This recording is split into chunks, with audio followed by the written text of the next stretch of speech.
Beberapa hari ke belakang, saya telah mendapatkan beberapa potret saat ibu saya sedang bekerja.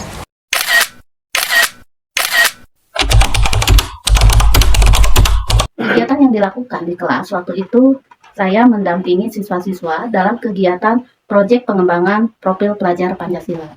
Kebetulan di kelas 11 itu proyek yang kedua, yaitu dengan tema Bhinneka Tunggal Ika. Di dalam proyek itu ditekankan kepada siswa itu mereka harus mengenal tentang Bhinneka Tunggal Ika, kemudian tentang keberagaman budaya yang ada di Indonesia, serta mengenal dampak-dampak dari keberagaman tersebut. Ya, di sana bertugas sebagai fasilitator dalam kegiatan P5 itu.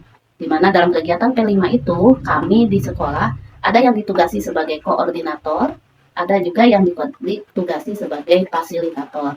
Nah, untuk fasilitator itu terdiri atas wali kelas dan guru-guru yang mengajar di kelas tersebut. Sebenarnya tidak ada beban dalam kegiatan pendampingan P5 tersebut. Karena di dalam kegiatan itu anak-anak sangat antusias. Karena mereka menganggap bahwa kegiatan P5 itu sebagai refreshingnya dari pelajaran-pelajaran yang lain. Di dalam kegiatan P5 itu mereka mengembangkan bakat-bakat yang terpendam di dalam dirinya. Jadi dia secara antusias untuk memperlihatkan bahwa saya itu lebih tertarik dengan kegiatan-kegiatan tersebut. Perasaannya sangat senang karena siswanya juga antusias untuk melakukan itu. Apakah ada sedikit harapan dari ibu bahwa anaknya akan menjadi penerus? Untuk harapan ya ada, namun di sini saya tidak menekankan secara menekankan harus menjadi seorang guru.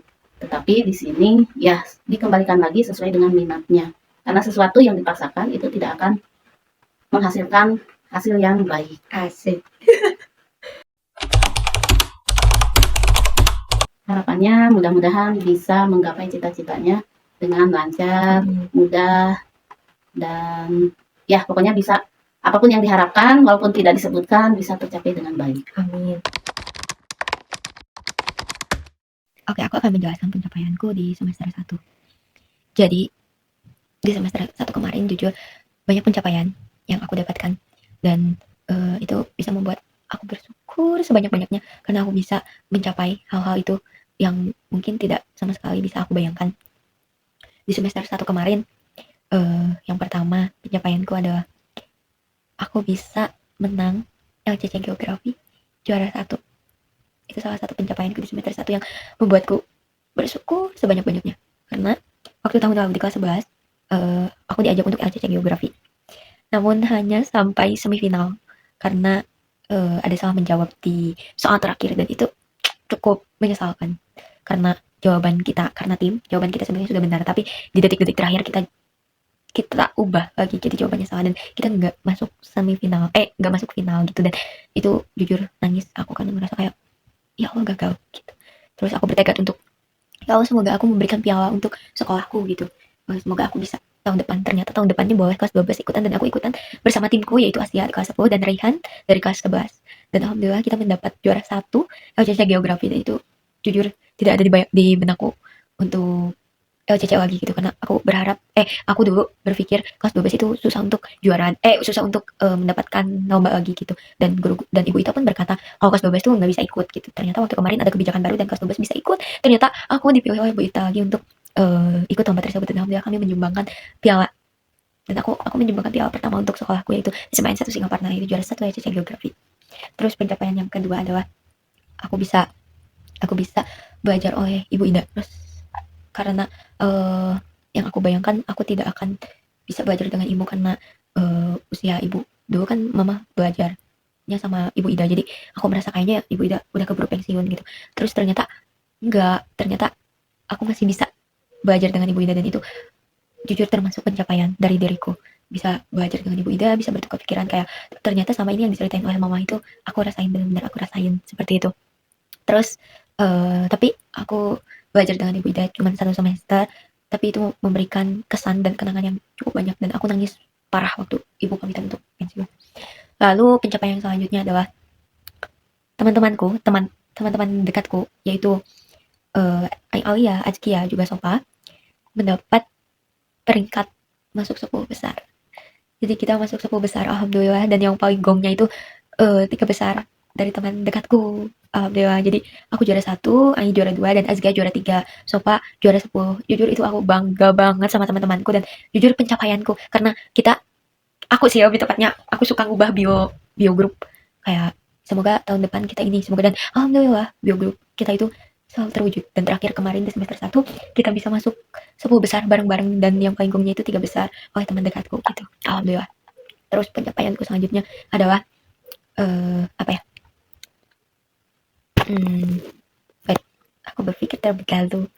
Oke, pencapaian selanjutnya adalah di semester kemarin aku ngerasa banyak banyak banget orang yang sayang sama aku gitu, dan aku dikelilingi oleh teman-teman yang sangat baik, lingkungan yang sangat baik, bukan hanya teman-teman tapi guru-guru yang sangat baik yang support aku, karena menurutku tidak semua orang bisa mendapatkan itu, tapi alhamdulillahnya aku bisa mendapatkan itu. Aku mendapat lingkungan yang sangat baik, teman-teman yang baik, support, dan sesuai dengan apa ya, visi misi diriku sendiri gitu, dan guru-guru yang sangat support. Ada Ibu Ita, ada Bu Neni, ada Ibu Dian, ada Ibu Noviani, terus ada Ibu Idaros, ada Ibu Hajiwela, ada Ibu Neng, dan masih banyak lagi guru-guruku yang aku merasa disupport oleh beliau semua gitu. Kayak aku merasa disayang, aku merasa dicintai, dan aku merasa kalau aku butuh, beliau-beliau ini pasti bakalan ada untukku gitu. Itu semua termasuk pencapaianku. Nah, aku merasa tidak semua orang bisa mendapatkan hal itu. Lalu pencapaianku selanjutnya adalah aku bisa menyelesaikan salah satu lomba, yaitu Olimpiade Penelitian Siswa yang kedua kalinya, dan aku merasa aku kayaknya tidak bisa untuk menyelesaikan sampai tahap laporan. Ternyata aku bisa bersama timku, yaitu Alia, aku bisa menyelesaikan laporan tersebut mulai dari proposal, lalu lolos laporan, dan akhirnya berhenti di laporan. Jujur aku sangat bangga pada timku, pada diriku juga, anggotaku, karena bisa menyelesaikan salah satu proyek yang setiap tahunnya harus ekskulku lalui gitu. Lalu pencapaianku selanjutnya yaitu aku masih bisa berdiri di sini, masih bisa kuat, masih bisa bertahan untuk terus mencapai mimpiku ke depan-depannya. Seperti itu. Dan masih banyak lagi pencapaianku di semester lalu, maupun pencapaian hal kecil dan hal besar, itu termasuk pencapaianku, dan mungkin yang aku sebutin adalah pencapaian yang cukup sangat berkesan di hatiku dan tidak bisa disebutkan semuanya. Menurutku setiap hari memiliki pencapaian dari diriku, baik itu hal kecil maupun hal besar. Kehidupan baru dimulai saat aku lahir di Tasikmalaya 19 Mei 2007 dari pasangan Bapak Yudhoyono Yudin dan Ibu Tik Tik yang memberikanku nama Wanda Milani Inayatillah. Sedari kecil, semua perkembanganku selalu diabadikan dalam momen berbentuk foto oleh kedua orang tuaku sebagai bentuk apresiasi dari pencapaian-pencapaianku mulai dari hal kecil sampai hal besar. Terbukti, aku merasakannya sekarang bahwa terdapat foto-foto masa kecilku mulai dari aku lahir, aku usia 1 bulan, bahkan sampai aku usia 1 tahun, 2 tahun, selalu diabadikan oleh kedua orang tuaku. Dan aku selalu diapresiasi dibuktikan dengan adanya foto saat aku menginjak usia 1 tahun, 2 tahun, 3 tahun, dan itu ada fotonya dengan kado-kado serta kue ulang tahun dengan angka yang membuktikan usiaku saat itu. Selain itu, aku juga terdapat foto-foto yang berisi pertama kali aku, kalau dalam Sundanya itu nangkuban, atau pertama kali aku mau jalan, dan proses ada video yang berisi aku belajar untuk jalan gitu. Jadi sedari kecil aku sudah diabadikan momennya oleh kedua orang tuaku, dan itu sebagai bentuk apresiasi dari semua pencapaianku gitu. Singkat saja, aku usia 4 tahun, dan tentunya semua orang tua ingin hal yang terbaik untuk anaknya, termasuk pendidikan. Aku dimasukkan ke taman kanak-kanak di dekat rumahku, mungkin hanya 5 langkah dari rumahku, yaitu TK Itu Augusto. Aku memiliki sifat yang sangat takut mencoba, takut gagal, dan takut mencoba hal yang baru, karena aku merasa semua itu menyeramkan gitu.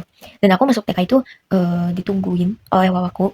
Dari awal sampai akhir aku harus lihat wawaku di luar sekolahku, karena aku kalau misalkan gak lihat wawaku merasa kayak takut, mana wawaku, dan aku suka nangis kalau misalkan gak ada wawaku karena merasa tidak aman, meskipun di sana ada teman-temanku, teman-teman TK aku, dan bahkan guruku gitu tentunya yang akan menjagaku, tapi aku merasa kayak tidak aman jika tidak ada wawaku. Kenapa sama wawaku? Karena orang tuaku itu kerja, jadi mama itu kerja sebagai guru yang berangkat pagi juga pulang sore, dan aku dulu waktu aku kecil kerja keluar kota, yaitu ke Sukabumi. Jadi aku diantar kemana-mana oleh aku, yaitu welcome. Terus yang paling aku ingat di TK itu, aku pernah dirayakan ulang tahunnya di TK, yaitu kayak perayaan kecil-kecilan itu yang diadain oleh kedua orang tuaku. Jadi di sana kayak aku mengundang teman-teman TK aku untuk merayakan ulang tahunku gitu. Di sana aku suka cake-nya juga kayak yang tumpuk-tumpuk gitu loh. Kenapa aku mengingat momen ini? Karena diabadikan oleh kedua orang tuaku dan masih disimpan sampai sekarang. Jadi kalau misalkan buka filenya itu, kalau TK itu ingatnya itu karena sampai sekarang masih keingat gitu. Terus menginjak cing cing cing cing, aku masuk SD. SD aku di SD 8 sih nggak pernah, dan lagi dekat dengan rumah. Bisa jalan sekitar berapa menit lah untuk sampai. Dan aku masih mempunyai rasa takut, takut, takut, takut, takut, takut, takut. Pokoknya aku takut. eh aku masuk kelas 1 di SD 8 Singaparna dan masih bersama wawaku, ditemani oleh wawaku, dan wawaku harus ada di luar pokoknya. Jangan sampai aku tidak melihat wawaku di jendela gitu. Aku kelas 1 itu karena aku takut mencoba, jadi aku kebanyakan nangis karena ngerasa kayak aku takut banget gitu, kayak menyeramkan hal ke depan. Tapi aku memiliki mama, yaitu Ibu Titik. Orangnya itu tegas dan apa ya? Tegas dan keren lah pokoknya, intinya tegas tegas juga ingin yang terbaik tentunya untuk anaknya. Jadi aku belajar bersama mamaku setiap mamaku sedang senggang untuk pekerjaannya. Aku belajar belajar menulis, belajar menghitung. Terus kan mama basicnya emang matematika, jadi aku sering kayak dikasih soal gitu tentang penjumlahan dan lain sebagainya lah itu. Dan terus belajar belajar belajar belajar sampai aku pernah kayak malas banget belajar gitu, kayak susah banget, tapi mamaku kayak ayo kamu bisa gitu, ayo ayo gitu lah, intinya kayak ditekankan bahwa bisa asal belajar gitu, terus harus ditekankan gitu. Terus akhirnya di kelas 1 ini aku tidak mendapatkan ranking, dan tidak mengapa karena aku merasa, bukan aku sih, aku masih kecil, mungkin mungkin orang sekitarku kayak opaku atau mamaku merasa kayak orang anaknya penakut gitu, jadi berharap apa gitu.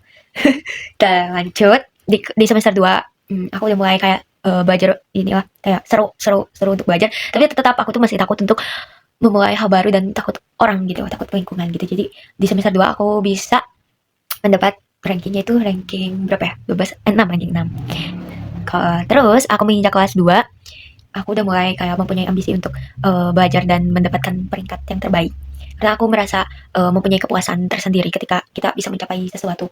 Jadi di sana aku udah mulai aware lah tentang belajar gitu, kayak seru lah belajar gitu, tetap dibantu dengan mama yang tegas eh, untuk terus mengajarkan anaknya. Di kelas 2 alhamdulillah aku mendapat juara 3 di semester 1 dan semester 2 gitu. Dan menginjak kelas 3 udah makin sadar lah akan pentingnya belajar gitu, udah mulai tahu aku itu harus kayak gimana, dan aku disuruh untuk lomba calistung, aku disuruh untuk lomba baca tulis hitung, dan aku ngeyain soalnya kayak kata guruku kayak coba coba gitu, kamu mempunyai potensi yang bagus, oke lah gitu, biar nggak mau belajar belajar belajar. Tapi karena dasarnya aku mempunyai rasa takut mencoba, jadi, dan mungkin aku dipikirin terusan, jadi pada saat itu hamin nggak seminggu, iya hamin seminggu kalau gak salah, apa hamin beberapa hari, aku jatuh sakit, aku sakit, dan aku nggak bisa ikut calistung itu. Jadi aku belum pernah, nggak pernah ikutan iya aku nggak ikutan calistung karena aku sakit, tiba-tiba sakit, emang bener-bener tiba-tiba sakit, jadi mentalnya jelek banget, mentalnya nggak kuat gitu. Terus di kelas 3 aku mendapat peringkat 2 di semester 1 dan semester 2, jadi yang juara 1 di kelasku itu ikut calistung gitu. Di semester 4 aku mendapat juara 2 juga di semester 1 dan semester 2. Di kelas 5, di semester 1 aku mendapat juara 2. Jadi di sana aku udah putus asa kayak ya udah mungkin aku hanya bisa di juara 2 karena ngerasa yang juara 1 itu oke lah, bagus gitu. Dan aku sudah mencoba bagaimanapun caranya. Enggak bagaimanapun caranya sih, kayak aku mencoba belajar gitu, tapi tetap nih yang aku tetap juara 2. Jadi kayak aku udah putus asa kayak ya udahlah, emang aku bisanya di juara 2 gitu. Tetap dengan belajar, dan sebenarnya aku pengen ngerasain gitu gimana sih rasanya juara 1. Karena itu aku mempunyai kepuasan tersendiri saat aku mendapat pencapaian-pencapaian termasuk juara gitu, kayak senang. Apalagi karena orang tua aku itu mengapresiasi aku dulu waktu juara 2 itu, aku disuruh buat pilih mau apa hadiahnya, dan aku mau milih kamera. Sampai sekarang kameranya masih ada, kamera gitu-gitu. Sampai sekarang kameranya masih ada, itu katanya hadiah juara 2. Terus akhirnya di semester 5, di kelas 5 semester 2 aku mendapat juara 1.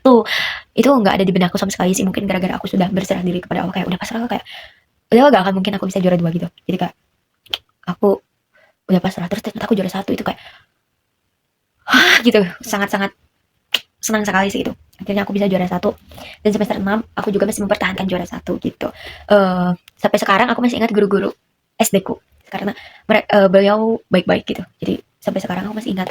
Terus aku juga merasa kayak guru SD tuh kayak itu pendidikan pertama gitu, karena harus mengajarkan basicnya untuk melanjutkan ke pendidikan yang lebih tinggi gitu, kayak mulai dari membaca, menghitung, kayak itu harus mulai dari awal gitu, guru-guru SD yang mengajarkan. Jadi aku ngerasa kayak bahwa ini sangat berjasa, dan aku tidak akan melupakan guru-guruku yang sudah mengajarkanku akan semua hal. Dan jujur pelajaran yang kayak pecahan yang kayak gitu-gitu aku diajarin di SD, dan itu nerap sampai sekarang gitu. Jadi mereka itu, beliau itu sangat sangat berjasa lah gitu.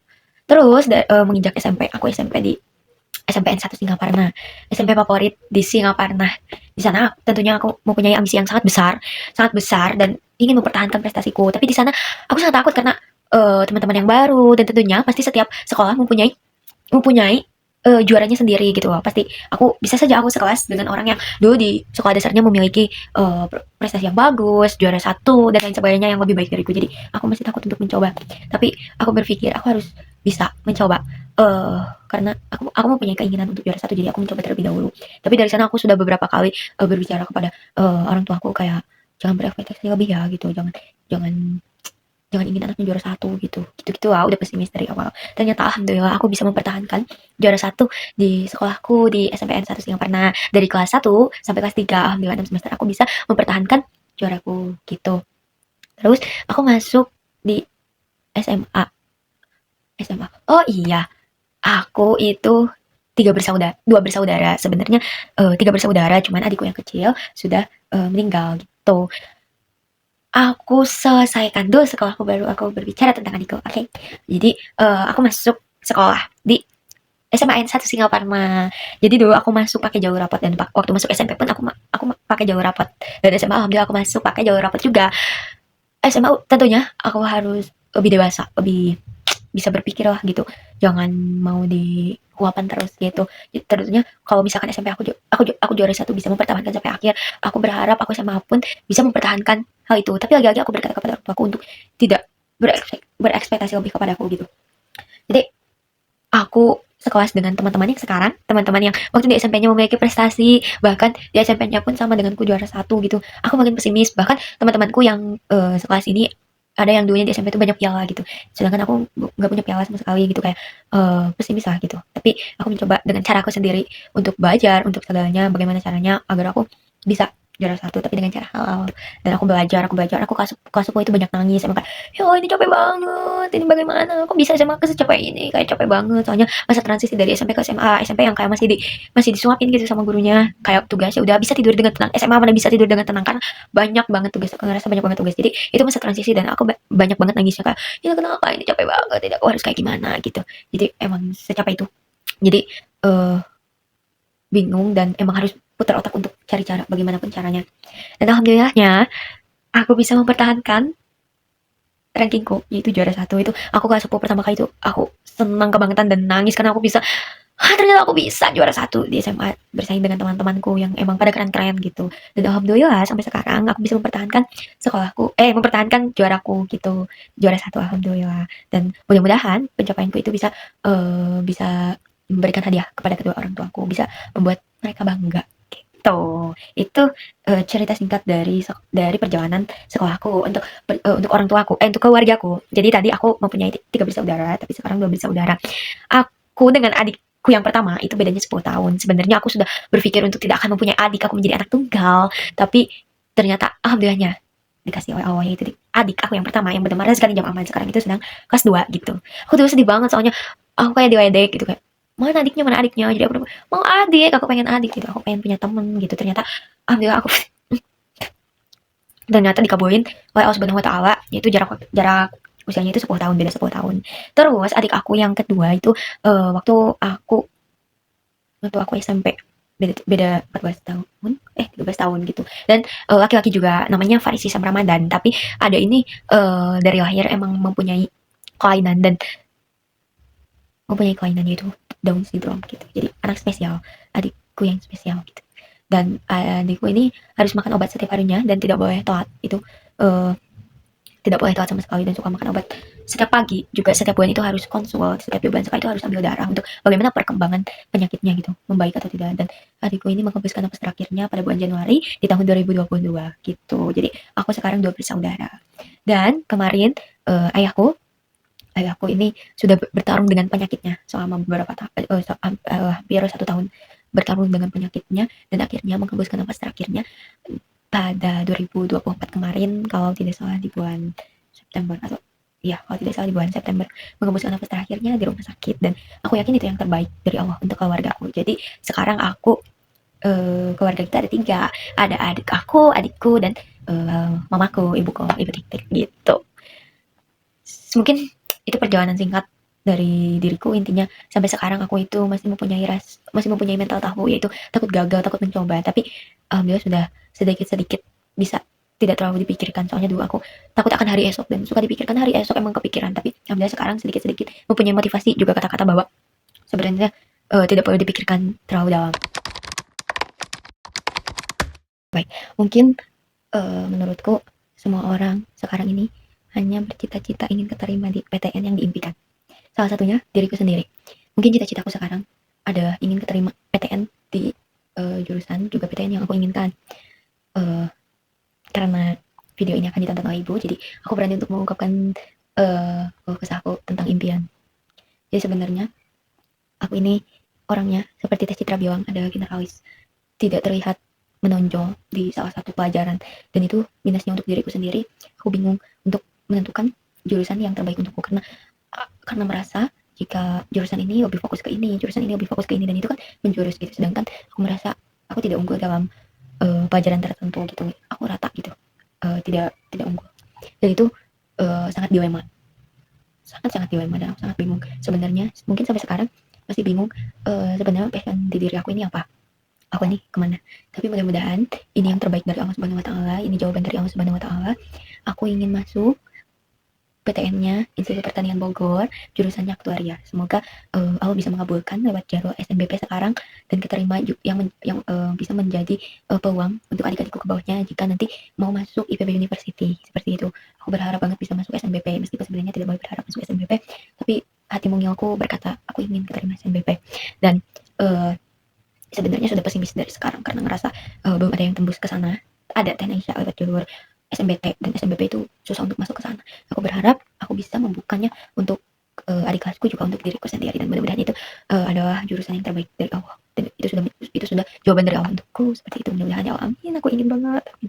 Terus yang aku lakukan untuk menggapai cita-citaku, tentunya alhamdulillah aku bisa mencoba untuk melewati jalur SNBP. Tentunya salah satu cara atau yang aku udah persiapin adalah menyiapkan nilai rapotku sebaik mungkin, karena dari awal aku sudah mengincar nilai rapot dan sudah menginginkan. Jadi dari kelas 10 alhamdulillah aku peringkat 1 sampai akhirnya kemarin semester 5 aku masih menginjak peringkat 1, dan itu sudah menjadi kepuasan untuk diriku sendiri, dan aku bisa mendaftar mencoba lewat jalur SNBP gitu. Itu salah satu cara untuk menggapai cita-citaku itu, dengan belajar sesungguh-sungguhnya untuk mendapatkan nilai rapot yang sebaik-baiknya, seperti itu. Lalu untuk yang kedua, sebenarnya harus sudah nyicil untuk belajar UTBK, tapi karena diriku ini tidak mengikuti bimbel, jadi aku harus belajar sendiri gitu. Aku sudah mulai menyicil bagaimana caranya, strategi, juga peluang untuk lolos SNBT, agar nantinya kalaupun SNBP tidak keterima sudah ada persiapan dari SNBT, seperti itu.